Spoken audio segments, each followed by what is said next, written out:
Les Brazzavillois sont des villageois.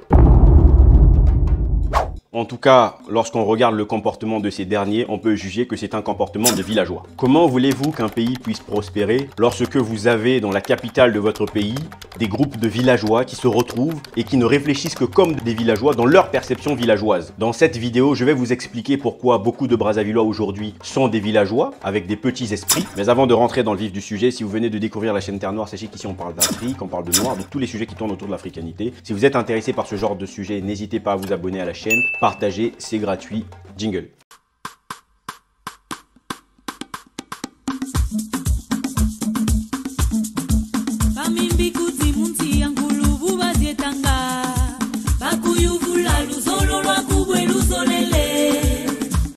Dans un premier temps, nous allons d'abord présenter Brazzaville quand même. Nous allons parler des Brazzavillois, donc il est important de situer un petit peu Brazzaville. Alors Brazzaville est la capitale de la République du Congo, qui porte son nom par le biais de Pierre Savorgnan de Brazza, qui était un colon français, qui avait donc colonisé cette région du Congo, qu'ils ont ensuite donné le nom de Brazzaville en hommage à ce dernier colon. En République du Congo, ce n'est pas la seule stupidité. La superficie de Brazzaville, c'est 264 km². Et lorsque l'on prend le nombre d'habitants à Brazzaville, c'est 1,8 million, environ 1,8 million d'habitants. Je ne comprends pas comment 1,8 million d'habitants font pour vivre dans 264 km². C'est compliqué, mais bon, vous savez, c'est comme ça, on va essayer de comprendre pourquoi. C'est peut-être aussi ce qui prouve pourquoi ces derniers sont pour la plupart des villageois. Je tiens donc dans un premier temps à rappeler ici que villageois, dans ce que j'aborde, n'est pas une insulte. C'est surtout une manière de catégoriser des personnes qui ne se voient que dans leur perception villageoise, c'est-à-dire que dans leur région, dans leur tribu, voire même dans leur langue. Et donc cette perception villageoise, qui peut être normale dans des régions éloignées, effectivement parce que ces personnes n'ont pas toujours découvert l'extérieur,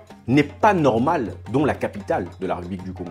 Pourquoi est-ce que je dis que les Brazzavillois sont comme des villageois? Mais écoutez, c'est aussi simple que ça. Les Brazzavillois affichent un comportement égal à celui que peuvent afficher des villageois dans des régions très éloignées. Pour comprendre ce que je suis en train de dire, c'est que vous allez remarquer une chose à Brazzaville lorsque vous arrivez à Brazzaville. Brazzaville, en réalité, est un regroupement de plusieurs villageois. C'est-à-dire que vous avez l'impression que chaque village s'est regroupé dans une zone qu'on appelait capitale. C'est-à-dire qu'on a emmené des gens venant d'un peu partout, qui se retrouvent à Brazzaville et qui se regroupent entre eux, comme des villageois. C'est-à-dire qu'ils organisent finalement leur gestion villageoise, leur perception des choses villageoises dans une ville. C'est-à-dire que vous allez retrouver des gens en fonction des catégories ethniques qui se regroupent entre eux. Lorsque vous entendez par exemple les histoires de tribalisme, et vous remarquerez que les problèmes de tribalisme n'existent vraiment qu'à Brazzaville. C'est bien la preuve que ces derniers sont des villageois. Lorsque vous arrivez dans une ville comme Pointe-Noire, il n'y a pas ces histoires de tribalisme. Pointe-Noire est une ville qui est bien mélangée. Il n'y a pas de problème. Vous allez à Dolisie, c'est pareil. C'est bien mélangé. Il n'y a pas de problème de tribalisme. Mais lorsque vous êtes à Brazzaville, il y a toujours cette problématique de tribalisme. Mais simplement parce qu'il y a beaucoup plus de villageois dans cette ville. Et voilà que l'impact de ces villageois se fait ressentir. Vous avez des histoires de quartier nord et quartier sud, encore à Brazzaville. C'est-à-dire que vous avez donc une répartition finalement des quartiers qui montre encore que ces personnes ont été emmenées en ville, ce qu'on a considéré aujourd'hui comme la ville,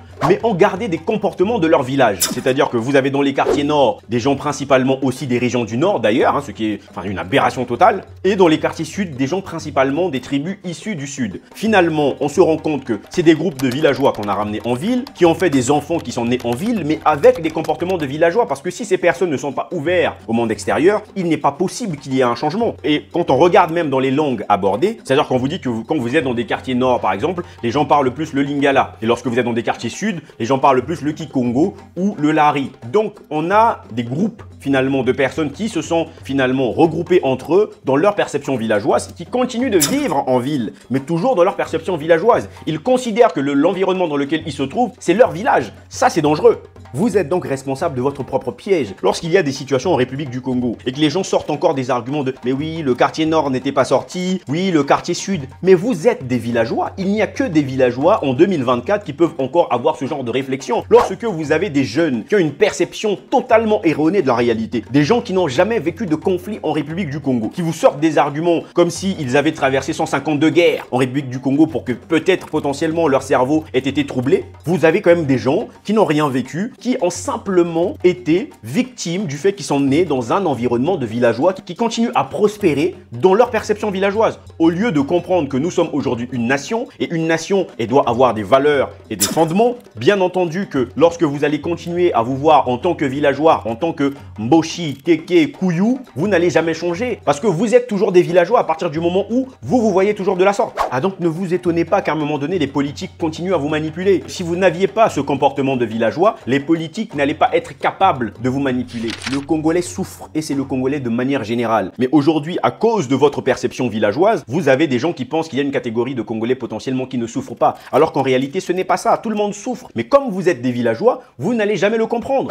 Et le fait que vous continuez à vivre dans vos villages, parce que vos quartiers, je suis désolé, ce sont des villages. Brazzaville est un regroupement de villages. Le fait que vous continuez à vivre dans vos villages et que vous ne changez pas votre perception, c'est ce qui fait que vous ayez un comportement identique à un homme qui sort de Inyele à Ifondo ou bien, je sais pas moi, à Indo à Sibiti. C'est-à-dire qu'il n'y a pas de différence et ça, c'est vraiment problématique. Alors que si on veut un Congo qui soit meilleur, il faut que les gens comprennent d'abord dans quel état ils sont. Mais si vous ne vous rendez pas compte que vous êtes des villageois dans un endroit que vous appelez ville, vous n'allez jamais vous en sortir. Je défie quiconque de venir contredire mon propos sur le fait que Brazzaville aujourd'hui a beaucoup de clivages ethniques et beaucoup de clivages simplement parce que des gens veulent rester entre eux. Et ça, c'est un comportement de villageois, je dirais même de villageois confirmés. Brazzaville est donc en réalité un village, un grand village qui regroupe plusieurs ethnies. Brazzaville n'est pas donc une ville parce que dans une ville, on est censé justement avoir cette notion tribale qui est censée disparaître, qu'on ne puisse plus se voir en tant que Bomitaba, en tant que Ngangulu, en tant que Bembe, en tant que Lari, mais on puisse surtout se voir en tant que Congolais. À Brazzaville, les gens se voient encore par leur perception ethnique. Vous êtes des villageois. Brazzaville n'est pas une ville, je suis désolé. C'est une région, c'est un département, je pense qu'on doit appeler département,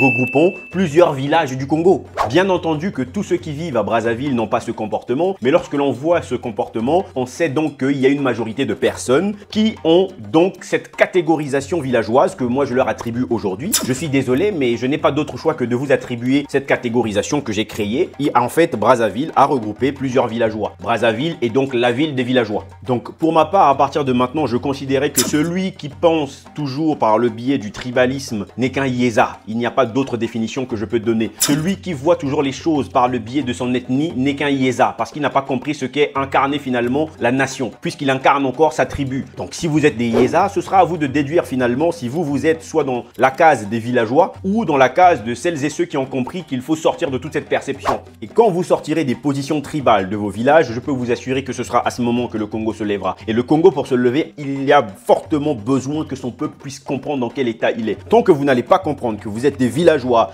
qui s'enferment dans leur village qu'ils ont appelé aujourd'hui capitale de la République, vous n'allez jamais faire en sorte que le Congo puisse se transformer, vous continuerez à pleurer.